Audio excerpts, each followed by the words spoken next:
Bonjour et bienvenue à chacune et à chacun d'entre vous. Je voudrais partager encore quelques pensées sur les conséquences glorieuses de la résurrection de Jésus. Nous avons évoqué hier le fait que notre Seigneur est vivant, qu'il a vaincu la mort, il l'a englouti. Oui, je me permets de répéter, la mort est morte au travers de l'œuvre de Jésus et particulièrement de sa résurrection. Elle n'est plus ce maître des épouvantes qui nous tient captifs, car nous avons en nous l'espérance glorieuse de cette résurrection. Et un jour, là où il est, nous serons, puisqu'il est parti nous préparer une place, afin de venir nous chercher et nous emmener dans sa glorieuse présence. La résurrection de Jésus, c'est la garantie que nous recevrons un corps parfait lors de cette résurrection. Sur cette terre, jusqu'au bout, bien que nous luttions pour atteindre la perfection, nous resterons dans un corps de péché. Oui, le nouveau corps, lui, sera pleinement régi par l'esprit. Semé infirme, faible, il ressuscite plein de force et glorieux.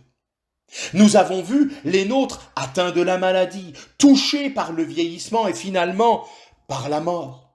Nous nous retrouverons, nous tous qui appartenons à Christ, avec un corps, oh gloire à Dieu, doté d'une force extraordinaire, qui ne pleurera plus, qui ne souffrira plus, nous ne connaîtrons plus ces choses et la douleur de la séparation.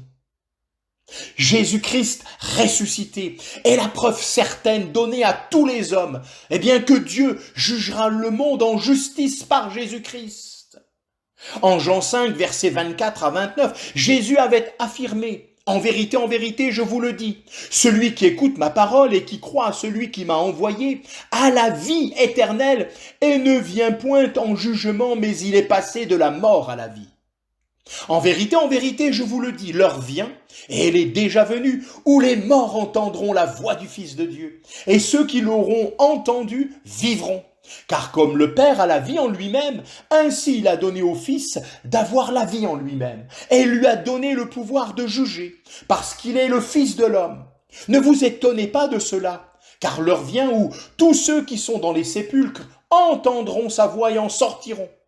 Ceux qui auront fait le bien ressusciteront pour la vie, mais ceux qui auront fait le mal ressusciteront pour le jugement.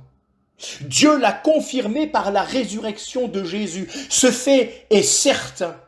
Il a été annoncé dans le passé et il est aussi une garantie du jugement qui viendra dans l'avenir. Mais pour nous, évoqué dans ce texte, pour nous qui avons cru, qui avons reçu la vie au travers de l'œuvre de Jésus et au travers bien sûr de cette glorieuse résurrection, nous n'attendons pas le jugement, mais nous attendons tout simplement de vivre dans sa présence, dans la paix, dans la bénédiction éternelle de notre Seigneur. Oui, ceux qui auront fait le bien ressusciteront pour la vie. Que Dieu soit béni et que sa bénédiction soit votre partage.